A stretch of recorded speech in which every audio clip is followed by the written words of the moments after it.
Assalamualaikum warahmatullahi wabarakatuh. Dumateng panjenenganipun para pepunden, para aji sepuh, para sesepuh dalah bini sepuh ingkang satuhu ginabekten. Para pangemban pangbating praja satriyaning nagari minangka pandam-pandaming para kawula tasih ingkang sinuba ing pakurmatan. Para sarjana, para sujana, sujananing bukti ingkang sampun wenang hanampi wahyuning kautaman ingkang satuhu minulya. Saderengipun sumangga sami ngunjukaken puji syukur wonten ing ngarsanipun Gusti Allah Subhanahu wa taala ingkang maha mirah lan asih, ingkang sampun paring mapinten-pinten kanikmatan, kabagyan saha katentreman. Katitik ing wekdal menika, kula lan panjenengan sedaya saged nyawiji wonten ing dalemipun Bapa Sumarna saperlu paring pangestu tumindak ing adicara Jamas Pasiraman calon pinanganten putri Nimas Ajeng Kumalasari.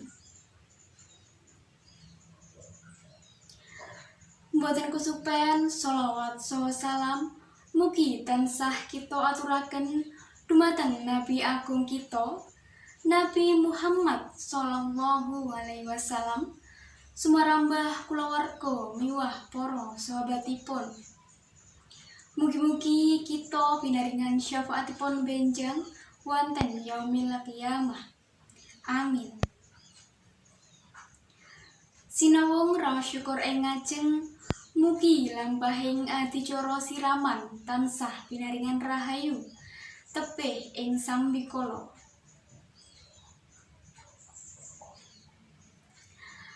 Bapak saha Ibu, para rawuh ingkang tansah kinurmatan, ndungkap ing mangsa kala ing ari kanthi pinilih dina ingkang piniji kang hamangku gati arsa hambuka wiwaraning gati mantu kanthi hamacam bleketipik.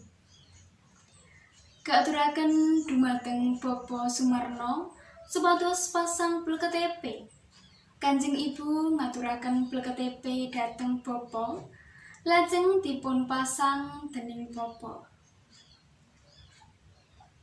Murwakani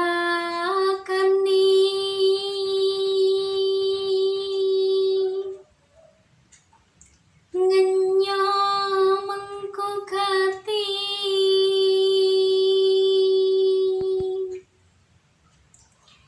ati cara siraman samangkya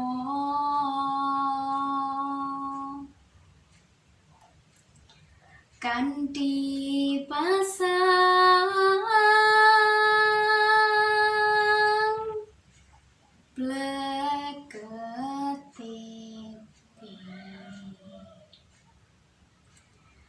Sinten kang karsa mantu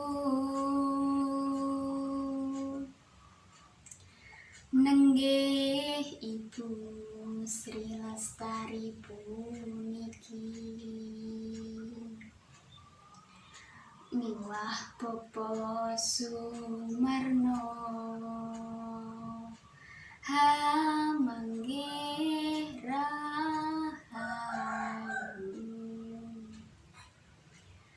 kalis saking sambikala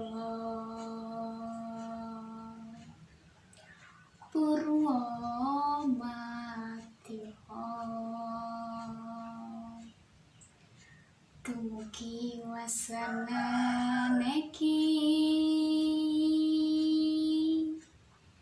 jinangkung mring Pangeran.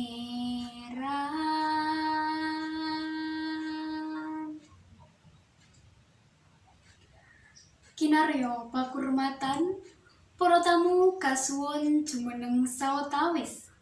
Saweka ing diri samapta ing gati, arsa hambuka wiwaraning gati mantu kang hamengku karsa. Muhung hangesti mring panguwasaning Gusti kang hamurba jagat saisine. Muga tansah manggih ing suka basuki.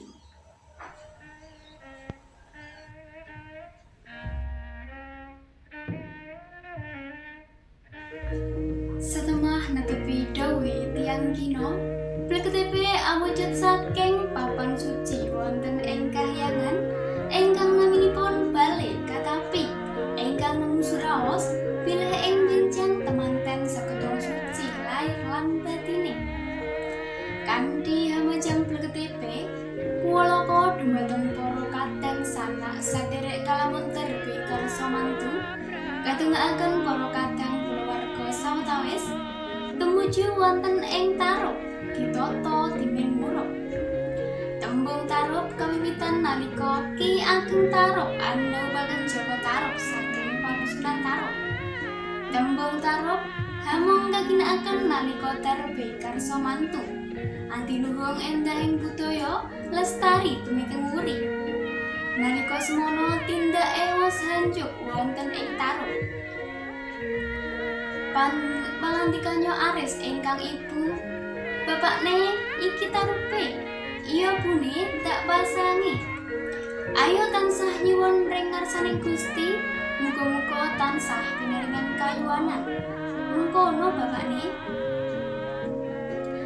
Paripurna hamajang pleketipe tumuju ing kananing tarub hambuka luruping gedhang raja sasmitane den gegadang munggih raharja.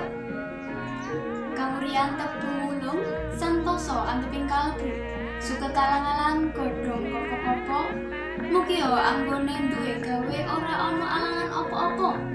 Tumuli rinengga ing parisaweli minangka pralamita manunggaling sedya. Muga tansah pinaringan kaurahan rezeki sandang boga. Tinandur sawiji tuwuh sawuli, nandur kapecikan bisa mundur kaluhuran. Sansaya tumungkul sansaya isi, lamun pinaringan derajat pangkat lan semat. Tansah lembah manah anugraha. Tumuli pinaringan ancak manca warna minangka pralambang donga pamuji. Muga tansah pinaringan kayuwanan purwa madya lan musana. Tumuju wonten ing kirining tarub tan prabeda hambuka luruping gedhang raja. Renggane ana godhong kaluwih. Muga pinaringan luwih derajat pangkat lan semat. Godhong waringin muga pinaringan gegayuhan ingkang saged jumbo samya ginaya. Godhong kapas pralambanging sandang. Klapa pinaringan kencenging pikir. Wos nyawiji sejati. Hamajang pari miwah ancak tan prabeda wonten ing kananing tarub. Wohing kemuning sesekaripun kinarya pratandha muga tansah manggih ing kayuwanan. Anggondo arum gesangipun kadya aruming sekar kemuning. Roning klapa janur kang rinacik peni jan wis ngarani nur cahya, cahya kang sejati. Muhung hangesti mring panguwasaning Gusti. Muga tansah pinaringan pitedah tumuju wonten ing kamulyan.